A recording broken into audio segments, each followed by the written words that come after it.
여러분 반갑습니다. 오늘 수요 기도회에 함께 나누고자 하는 말씀은 우리 사사기 19장입니다. 사사기 19장 우리 1절에서부터 우리 15절까지 조금 긴 듯한 말씀이지만 우리 성경을 가지고 계신 분들은 우리 함께 읽어 올리시겠습니다. 읽겠습니다. 이스라엘에 왕이 없을 그때에 에브라임 산지 구석에 거류하는 어떤 레위 사람이 유다 베들레헴에서 첩을 맞이하였더니 그 첩이 행음하고 남편을 떠나 유다 베들레헴 그의 아버지의 집에 돌아가서 거기서 넉 달 동안을 지내매 그의 남편이 그 여자에게 다정하게 말하고 그를 데려오고자 하여 하인 한 사람과 나귀 2마리를 데리고 그에게로 가매 여자가 그를 인도하여 아버지의 집에 들어가니 그 여자의 아버지가 그를 보고 기뻐하니라. 그의 장인 곧 그 여자의 아버지가 그를 머물게 하매 그가 3일 동안 그와 함께 머물며 먹고 마시며 거기서 유숙하다가 넷째 날 아침에 일찍이 일어나 떠나고자 하매 그 여자의 아버지가 그의 사위에게 이르되 떡을 조금 먹고 그대의 기력을 돋운 후에 그대의 길을 가라 하니라.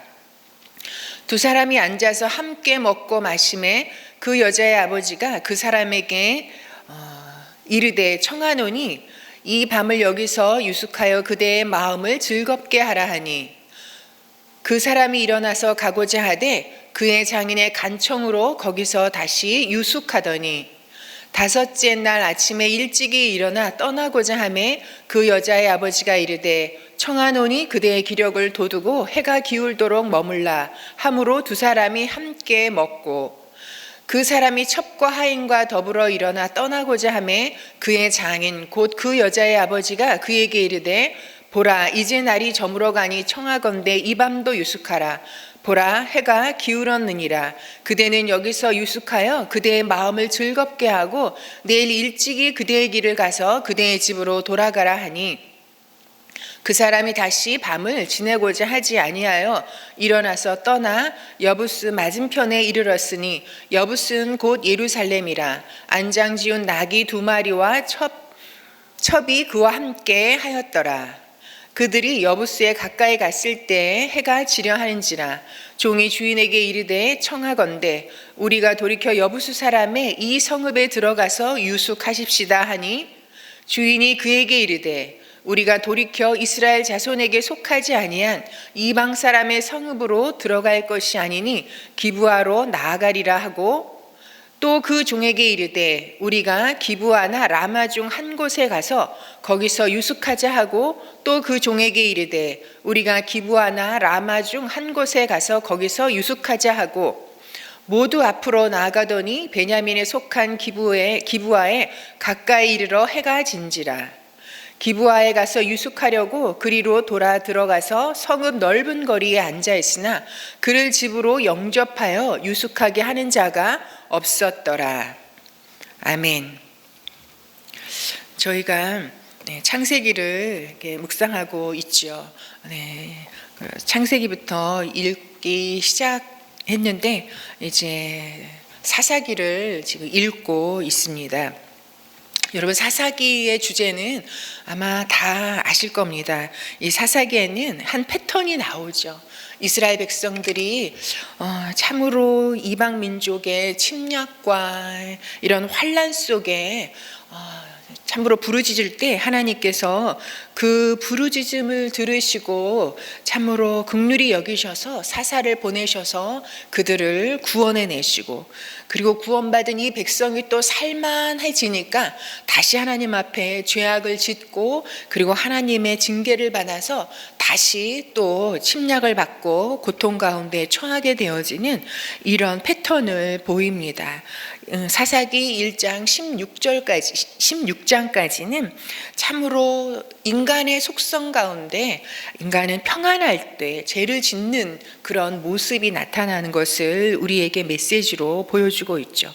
그럼에도 그 죄를 반복해서 짓는 백성들을 향해서 하나님은 사사들을 세우셔서 그들을 구원해 내시는 하나님의 그 은혜와 인자하심을 우리에게 보여주고 있습니다. 그런데 계속해서 수많은 사사들이 등장했잖아요. 다양한 사사들이 등장했습니다. 어떤 사사는 몇 장에 이르도록 그의 삶과 사역을 기록해 주기도 하고, 어떤 사사는 단 2줄에 사사가 되어서 몇 년 동안 이스라엘의 사사로 있었더라. 그가 한 일은 아들과 딸을 참으로 장가 보내고 시집 보낸 일이었더라. 그렇게 기록으로 마치는 사사도 있었습니다. 그런데 이 사사들이 16장까지만 등장하고 17장부터는 사사가 등장하지 않습니다. 17장부터 마지막 장까지는 이제 이스라엘이 더 이상 추락하고 무너질 때가 없을 만큼 참으로 비참하게 무너진 모습을 보여주고 있습니다. 17장에서부터 그런데 20장 마지막 절까지 반복해서 나오는 말씀이 한 구절 있습니다. 그것이 무엇이냐면 17장 6절에 보면 그때에는 이스라엘의 왕이 없었으므로 사람마다 자기 소견에 옳은 대로 행하였더라.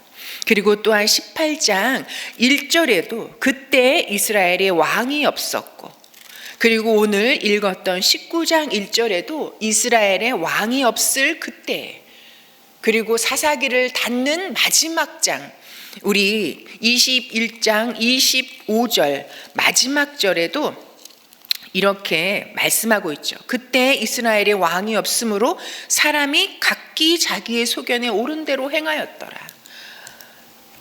인간이 자기 소견에 옳은 대로 행하는 그 삶의 결국이 어떻게 무너지고 타락하고 참으로 비참해지는지를 사사기를 통해서 주님은 우리에게 말씀하고 있습니다. 여러분, 오늘 말씀에 이스라엘의 왕이 없을 그때, 이스라엘의 왕이 없었던 때라고 반복해서 말씀하고 있습니다. 여러분, 그런데 이스라엘의 왕이 없었습니까? 여러분, 이스라엘의 진정한 왕은 하나님이십니다. 여러분, 이스라엘의 왕이신 하나님이 그때는 돌아가셨습니까? 하나님이 안 계셨습니까? 그런데 계속해서 사사기 저자는 이스라엘의 왕이 없을 그때를 반복해서 말하고 있습니다. 이것은 무엇입니까? 하나님은 그때에도 여전히 계셨습니다. 그러나 이스라엘 백성이 자기 소견에 옳은 대로 살아가는 그 모습이 어떻게 나타나느냐? 하나님을 하나님으로 섬기지 않고 하나님의 말씀을 무시하고, 그리고 반복되어지는 죄악 가운데 그것도 죄책감 없이 계속해서 살아가는 그 모습, 그리고 내 맘대로 살고자 하는 인간의 이런 본성과, 그리고 하나님이 왕이 되지 않으시는, 하나님이 안 계신 것처럼 하나님의 은혜를 받지 못하는 삶의 모습이 얼마나 충격적으로 나타나는지를 고발하고 있는 것입니다. 여러분, 16장까지는 그래도 무너져가는 이스라엘을 다시 사사를 보내셔서 다시 일으켜 세우시고 또 일어날 기회를 주시고 하나님 앞으로 돌아갈 기회를 주셨지만 17장부터는 사사를 보내지 않으십니다. 그리고 17장부터는 이제 이스라엘의 왕이 없을 그때, 이스라엘의 왕이 없었다라는 이 말씀을 이 모든 장의 앞면에 배치하면서 이제 왕이 없는 이스라엘 백성, 자기 소견에 옳은 대로 살아가는 백성들의 삶이 어떻게 나타나는지를 우리에게 보여주고 있습니다. 여러분, 17장은 다 아시겠지만 미가라는 사람이 나오죠. 여러분, 여기에서는 참으로 미가와 이 엄마의 모습을 우리에게 보여주고 있습니다. 17장에서는 그냥 한 가정 안에서 참으로 상식을 벗어나는 신앙의 그런 일탈된 모습을 우리에게 보여주고 있죠. 여러분, 여기서 보면 미가가 되게 신앙이 좋은 것처럼, 그리고 그 엄마도 굉장히 신앙이 있는 것처럼, 경건한 것처럼 참으로 그렇게 비춰질 수 있습니다. 여러분, 주변의 사람들은, 이 미가와 미가 엄마의 주변 사람들은 미가네 집이 굉장히 신앙이 좋은 집안으로, 그렇게 인정하고 바라볼 수 있었을 겁니다. 그러나 그 내면을 살펴보면 여러분 상식에서 벗어나는, 어떻게 이렇게 생각하고 이렇게 분별하고 이렇게 행동하는지, 여러분 그러나 한 가정 안에서의 신앙적 일탈의 모습을 보여주고 있습니다. 그 일탈의 모습이 이제는 가정 안에 신당을 차리고, 그리고 에봇과 드라빔을 세워놓고, 그리고 한 사람을 제사장으로 세우는, 그래서 이 제사장이 어떠한 사람입니까? 제사장의 역할이 무엇입니까? 그런데 이 제사장이 그 자리와 역할을 벗어나서 한 가정의, 한 집안을 위한, 한 집안의 복을 빌어주는 그런 제사장으로 사람에게 고용된 모습을 보여주고 있습니다. 여러분, 그 가정에 돈을 받고 고용된 제사장이, 레위인이 여러분 어떻게 바른 말씀을 전할 수 있을 것이며, 그렇게 드려지는 예배가 어떻게 온전한 예배가 될 것이며, 그리고 어떻게 그들이 신앙적 일탈의 모습을 가지고 살아도 그 죄를 어떻게 지적하는 제사장의 역할을 감당할 수 있었겠습니까? 여러분, 또한 18장에서는 참으로 그때 이스라엘에 왕이 없었고 단지파라는 한 지파가 등장합니다. 여러분, 그런데 이 지파는 분배받은 땅이 없었어요. 분배받은 땅이 없었던 것이 아니라, 분배받은 땅을 제대로 차지하지 못하고 거기에 살고 있는 자들에게 빼앗지 못하고 땅이 없이 방황하다가 이제는 땅을 찾아서 땅을 정탐하러 갑니다. 그러면서 여러분, 무기의 힘을, 이 무기를 가진 군사를 일으켜서 정탐하고 라이스 사람들, 평온하게 순전하게 살고 있었던 사람들을 칼날로 쳐 죽이고 그 땅을 빼앗는, 힘으로 그 땅을 빼앗는 단지파의 모습이 나타나고 있습니다. 여러분, 그런데 이 단지파라는 게 여기에서 우리가 특이하게 봐야 하는 것이, 마지막 사사가 누구입니까? 여러분, 마지막 사사가, 길게 기록된 사사가 삼손이에요. 그런데 그 삼손이 어느 지파 사람입니까? 단지파 사람이었어요. 단지파에 하나님께서 삼손을 세우셔서 참으로 그가 이 사사의 직분을 잃어버리고 엉뚱한 짓을 할 때도 있었지만, 그러나 그 생명 마지막까지 하나님 앞에 다시 사명을 회복하고 하나님 앞에 참으로 죽음으로써 이방 민족과 싸우는 그런 삶을 보였던 사사였는데, 이 단지파가 이렇게 타락해서 한 민족을 칼날로 쳐 죽이고 땅을 차지하는 이런 모습을 보이고 있습니다. 그리고 이들을 따라서 가는 또 그 제사장이, 미가의 집안에 있던 그 제사장이 또 돈에 팔려서, 그리고 한 집안의 제사장보다는 한 지파의 제사장이 되는 것이 낫지 아니하겠느냐 하는 좋은 조건에 기쁜 마음으로 이 지파를 따라가서 이 지파를 위해서 복을 비는 제사장이 되었다라고 성경은 기록하고 있습니다. 그러면서 성경이 18장 거의 여러분 30절 끄트머리에 이렇게 기록하고 있습니다. 참으로 레위인이, 제사장이 자기 소명과 자기 자리를 떠나서 얼마나 돈에 팔려 사람에게 고용되어지는 이 지경까지 이르렀는지, 그 제사장이 누구냐 하면, 그 레위인이 누구냐 하면, 단 자손이 자기들을 위하여 그 새긴 신상을 세웠고 모세의 손자요 게르솜의 아들인 요나단과 그의 자손은 단지파의 제사장이 되었다라고 이렇게 말하고 있습니다. 여러분, 모세의 손자 집안이라 하면 여러분 신앙의 명문 가문이 아니겠습니까? 그런데 이제 제사장이 이렇게 정체성을 다 잃어버리고 역할을 잃어버리고 하나님 앞에 부르심도 다 집어 던져버리고 사람을 따라, 지파를 따라, 돈을 따라 이렇게 움직여가는 이런 제사장의 타락한 모습을 18장에서 보여주고 있습니다. 그리고 오늘 우리가 읽었던 19장은 이제 이스라엘의 왕이 없을 그때 얼마나 갈수록 더 충격적인 일이 진행되고 있을지 우리에게 암시하고 있습니다. 여러분, 이 19장에서는 첩을 얻은 레위인의 이야기를 기록하고 있죠. 그런데 사사기 19장은 놀랍게 창세기 19장과 연결되어집니다. 이 첩을 얻은 레위인은 여러분 이 시골 구석에 가서 살고 있었다 할지라도 여러분 이 해야 하는 일이 무엇입니까? 참으로 하나님 앞에 드려지는 제사를 거룩하게 주관할 뿐만 아니라 이런 백성들의 죄악을 하나님 앞에 가지고 나가서 참으로 대속하는 일을 감당하는 이런 사역자입니다. 그런데 그가 나귀를 거느리고 있고 그리고 종을 거느리고 있는 부유한 자라는 것을 우리에게 보여줄 뿐만 아니라 첩을 얻었다고 말하고 있어요. 그런데 그 첩이 행음을 하고 친정에 간지 넉 달이 되었다고 이야기합니다.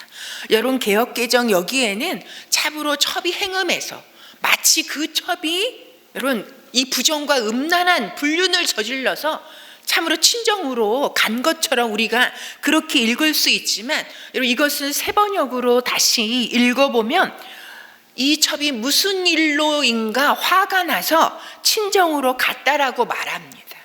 여러분 이것은 무엇입니까? 레위인이라면 하나님이 주신 말씀을 누구보다 잘 알 것입니다. 만약에 첩이 불륜을 저지르는 우리가 아는 행음을 저질렀다면 돌로 쳐 죽여야죠.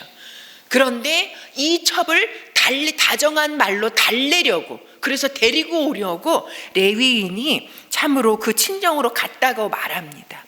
그런데 이 레위인을 맞이한 장인이 너무나 기뻐하고 그래서 5일 동안이나 먹고 마시고 그 집안에서 유숙했다라고 말합니다.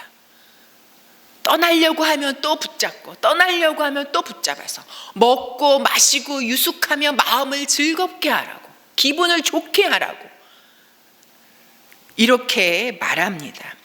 그러다 닷새가 지나서 이제 이 레위인은 이제는 지체하면 안 되겠다 하는 마음으로 참으로 길을 떠나는데 여러분 길을 떠나는데 해가 뉘엿뉘엿 지는 그때의 길을 떠났다고 이야기합니다. 여러분 이것이 무엇입니까? 그 당시에는 해가 떨어지면 해가 지면 여러분 길을 떠나지 않는 것이 관행입니다. 그런데 여러분 해가 지는 때에 떠나서 기부와 땅에 도착했을 때는 이미 어두워졌다라고 말하는 거에 있어서는 뭔가 우리가 이제 예상치 못한 충격적인 일이 이제는 벌어질 것이라는 것을 우리에게 암시해 줍니다. 여러분 그것도 레위인이라고 이방 사람이 거하는 이방 사람의 땅에는 거하지 않겠다 해서 굳이 종의 만류에도 불구하고 참으로 이 기브아까지 가는 이런 일이 벌어집니다. 그런데 갔는데 당당히 나그네를 대접하는 이런 이 관습들이 이스라엘에겐 있기 때문에 당연히 자기네를 영접할 사람이 있으리라 생각했는데 아무도 영접하는 사람이 없어서 오두가도 못하고 길거리에 앉게 된 그런 상황 가운데 처해 있게 되었습니다.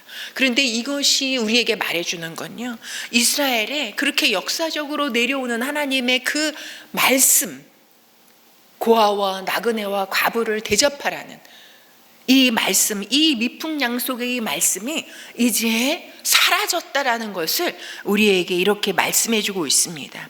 여러분 그 밤에 어떤 일이 일어납니까? 어떤 노인이 이 사람들을 참으로 집에 맞아들였는데 그 밤에 어떤 일이 일어납니까? 여러분 그 당시에 그 지역에 성폭행이 난무했다라는 것을 우리에게 보여줍니다. 창세기 19장과 연결되어진다고 말씀드렸잖아요. 여러분 소돔과 고모라의 이야기가 창세기 19장 이야기입니다. 여러분 하나님의 그 멸망의 심판을 받는 근거가 무엇이었습니까? 소돔과 고모라에 참으로 동성애가 가득하고 죄악이 관영했다라고 말하는데 여러분 그 창세기 19장 소돔과 고모라보다도 지금 이스라엘의 상황은 더 악하다라는 것을 주님은 이 사건을 통해서 말씀해 주고 있습니다. 여러분 불량배들이 찾아와서 참으로 그들이 그 레위인을 끌어내라 할 때 여러분 이것은 이들이 벌린 것은 단순한 이런 동성애적인 성폭력이 아니에요. 그 밤에 여러분 참으로 수십 명의 사람들이 윤관을 하겠다고 하는, 그리고 결국은 대신 내준 첩이 어떤 일을 겪었는지 여러분들은 사사기를 읽으신 분이라면 다 아실 겁니다. 여러분, 이것은 어떠한 설명으로도 어떠한 말로도 어떤 근거를 대도 정당화할 수 없는, 여러분, 이스라엘 백성들의 당시 상황이 이처럼 악하고 이처럼 죄악되고 더럽고 불결한 이런 상황 가운데 처해 있다는 것을, 우리에게 이 지경까지 이르렀다는 것을 말씀해 주고 있습니다. 여러분, 이것이 무엇입니까? 하나님을 왕으로 섬기지 아니하고 자기 소견에 옳은 대로 행하면서 살았던 결과가 이렇게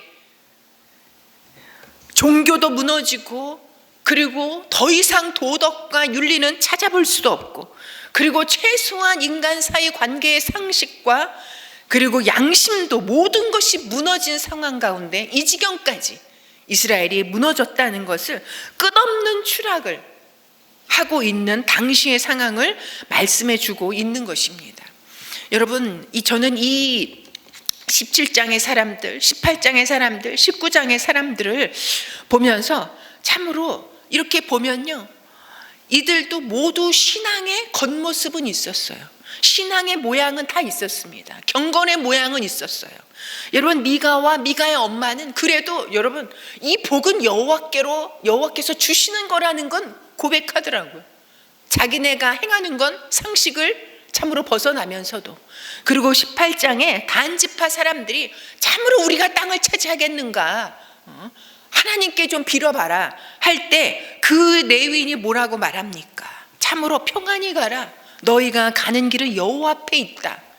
하나님의 이름으로, 신앙의 이름으로 십자군 전쟁 같은 그 전쟁을 나가는 단지파를 축복하는 그런 모습을 보입니다. 또 19장에서는 이 레위인이요, 참으로 이스라엘이나 구별된 이스라엘인이라고 이방인의 성읍에 들어갈 수 없다, 경건한 척 합니다. 경건의 모양은 다 있어요. 그러나 경건의 능력이 여러분 무엇입니까? 우리가 긴 옷을 입고 거룩한 척하고 말씀을 줄줄이 외우는 게 그것이 경건의 능력입니까? 여러분, 경건의 능력은 다른 것이 아니잖아요. 죄에 대해서 민감하고 죄를 멀리하고 죄에 대해서 그런 반응을, 그래서 갈수록 더 죄인인 것을 하나님 앞에 고백하지 아니할 수 없는, 여러분, 그런 모습이 경건의 능력으로 나타난 건 아닙니까? 그러나 자기 소견에 옳은 대로 왕이 없는, 내 소견이 왕이고 내 감정이 왕이고 내 판단이 왕으로 섬겨갈 때 우리는 죄에 대해서 둔감해집니다. 죄를 옆에 사람과 비교하는, 저 인간에 비하면 나는 그래도, 내 행위를 신앙의 이름으로 합리화하는 그런 모습을 보이는 것을 우리가 발견할 수 있습니다. 또한 여러분, 죄악은 죄악으로 머물지 않는다는 것, 죄악은 전염되고 끝없이 확대 재생산된다는 것을 여기 오늘 말씀을 통해서 우리가 확인할 수 있습니다. 여러분, 첩을 얻었던 그 레위인의 죄악은요, 어떻게 보면 개인적인 죄악입니다. 그런데 이 죄악이 결코 개인적으로 끝나지 아니하고 이것이 나중에는 확대돼서 어디까지 갑니까? 이스라엘 전체 민족적인 내전으로 확대되어지는 그런 일이 됩니다. 그래서 여러분, 수만 명이 그 내전을 통해서 죽는, 생명을 잃는 그런 일이 되어집니다. 여러분, 탈무드에 이런 말씀이 있더라고요. 죄는 처음에는 손님처럼 오지만 그러나 그대로 두면 그 집 주인이 되어버린다. 여러분, 집주인만 되는 것이 아니라 오늘 이 말씀을 보면 여러분, 죄가 그 사람과 그리고 분별치 못하는 그 모든 민족을 다 명령하고 지배하고 흔들어대는 것을 우리가 확인할 수 있습니다. 여러분, 우리가 지금 코로나 이 감염으로 인해서 우리가 온 나라가, 온 세계가 긴장하고 이것을 어떻게 잠재우고 해결할 수 있을까 머리를 쌓아가고 있습니다. 여러분, 왜 그렇습니까? 이 전염병은 감염되기 때문에 그래서 우리가 이 감염을 막기 위해서 날마다 감염 수치가, 이 감염을 생산하는 수치가 얼마나 되는지 학자들이 날마다 그것을 체크할 뿐만 아니라 감염된 사람이 있으면 역학조사를 통해서 그 감염의 고리를 끊어버리려고 우리가 무던하게 애쓰지 않습니까? 왜냐하면 한 사람의 감염이 여러분 한 지역, 한 나라 전체를 흔들 수 있기에, 여러분 죄악도 마찬가지입니다. 한 사람의 죄악인데 그 한 사람의 죄악이 끊어지지 아니하면 더 큰 죄악으로 연결되어지고 더 큰 죄악에 지배당하게 되어지고, 그리고 거짓의 부채질에 한 민족이 휘말려서 죽고 죽이는, 그래서 결국은 하나님의 마음을 찢어놓는 그런 사태까지 이르게 된다는 것입니다. 여러분, 우리가 정신을 차리고 살지 아니하면 여러분 나 한 사람의 죄악이 내까지 거가 무슨 나 한 사람의 죄악이 누가 안다고? 아니요. 나 한 사람의 죄악이 자칫 이렇게까지 확대되고 커질 수 있다라는 여러분 그런 위기감을 갖는 것이 여러분 우리의 모습이고 우리의 태도여야 된다라고 생각됩니다. 여러분, 이 사사기는 참으로 이스라엘 한 백성들의 이 타락한, 하나님을 왕으로 섬기지 않았던, 참으로 그래서 분별치 못하고 세상에 그냥 좋은 대로, 자기 소견에 좋은 대로 흘러 살아가는 그런 모습으로 시작해서 마무리는 여러분 제사장들의 죄악을 고발하는 것으로 마무리합니다. 여러분, 이것이 왜일까요? 여러분, 그것은 제사장, 여러분 우리가 지금 왕 같은 제사장으로 이 세상에 부름받은 우리 신앙인의 이런 신앙과 믿음이 무너지면 여러분 그 사회는, 그 국가는 끝난다라는 것을, 더 이상 소망이 없다라는 것을 이렇게 말씀하고 있는 것이 아니겠습니까? 여러분, 신앙인들의 이 경건과 신앙인들의 믿음이 이 사회를 지탱하는 마지막 보루다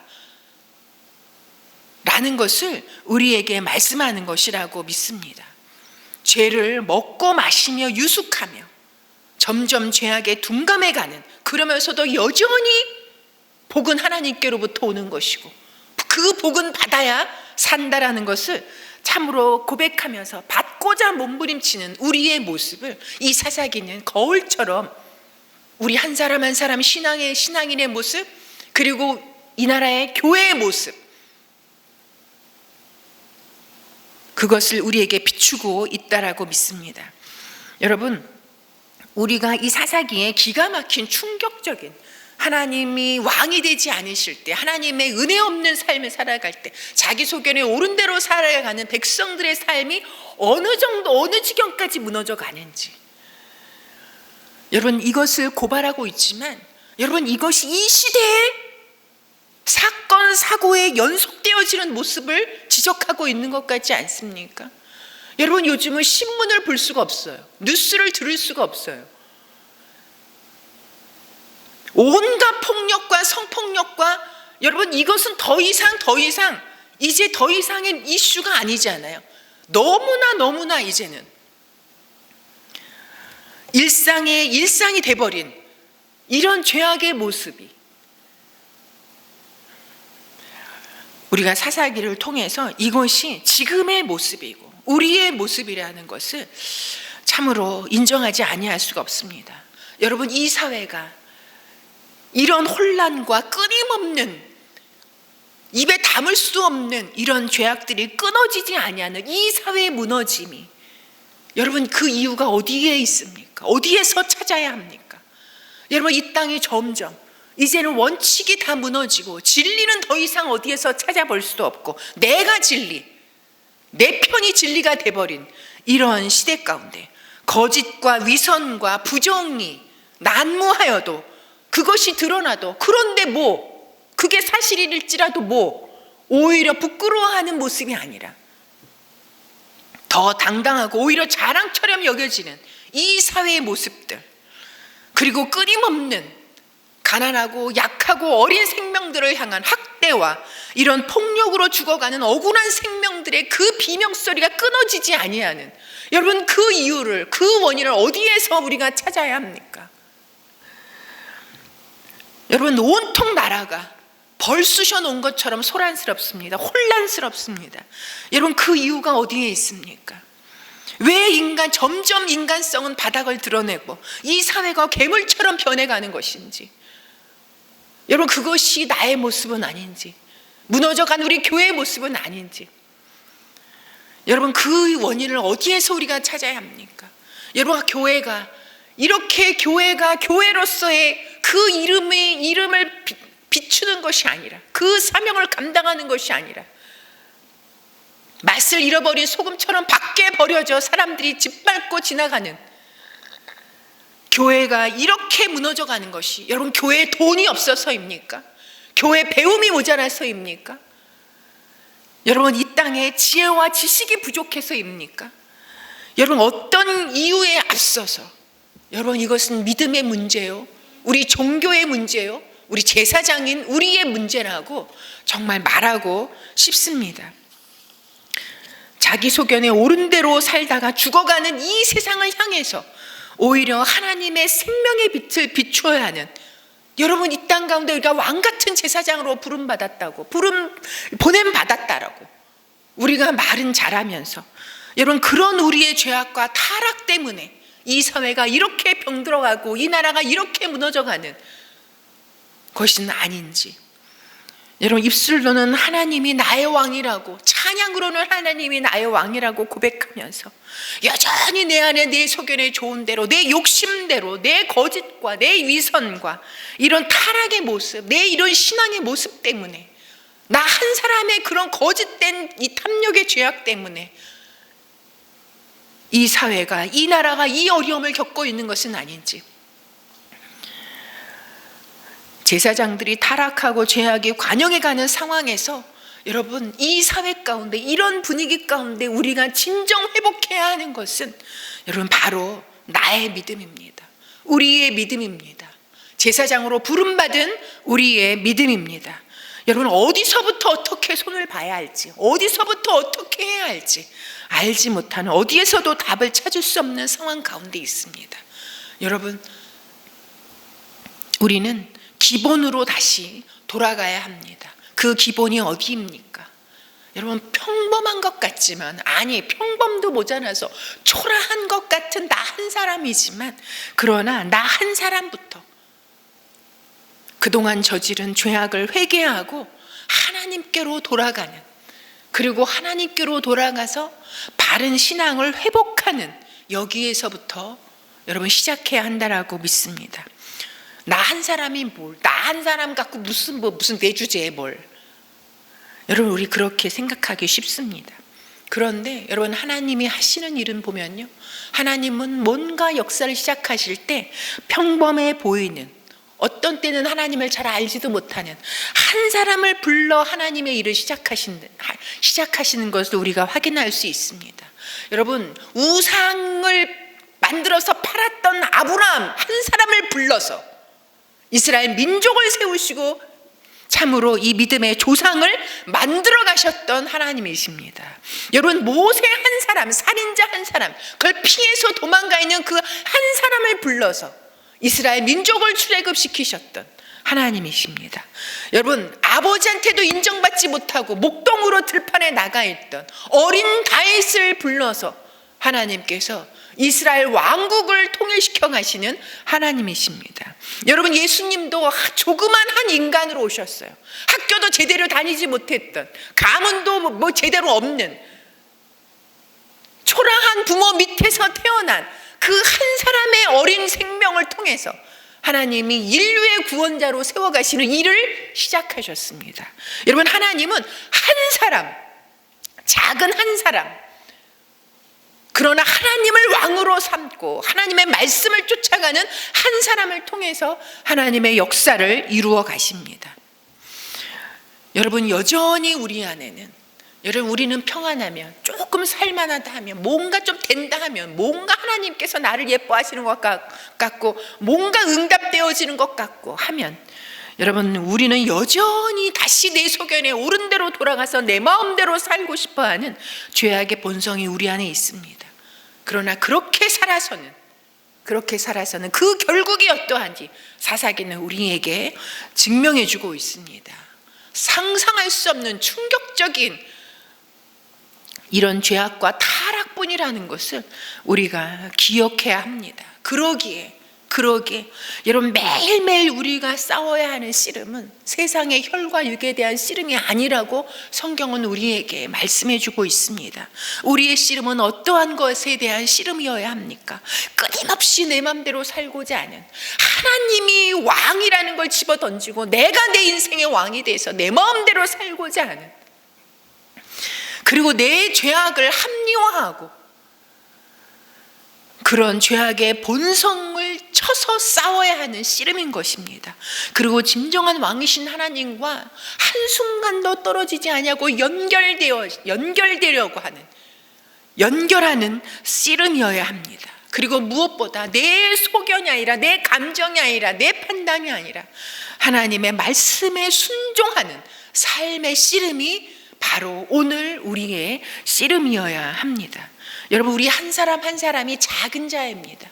그러나 작은 자이지만 한 사람 한 사람이 그렇게 살아갈 때 하나님께서는 세상의 왕이신 주님께서 죄악의 고리를 끊어내시고 죄악의 전염을 끊어내시고, 그리고 이 죄악 가운데 회복의 역사를, 개혁을 하나님이 시작해 가실 것입니다.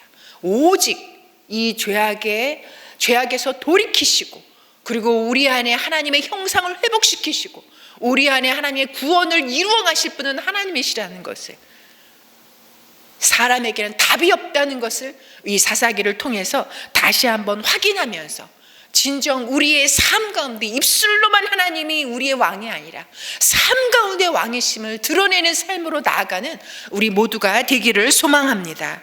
우리 오늘의 말씀에 대한 반응으로 먼저 내 자신을 위해서 기도했으면 좋겠습니다.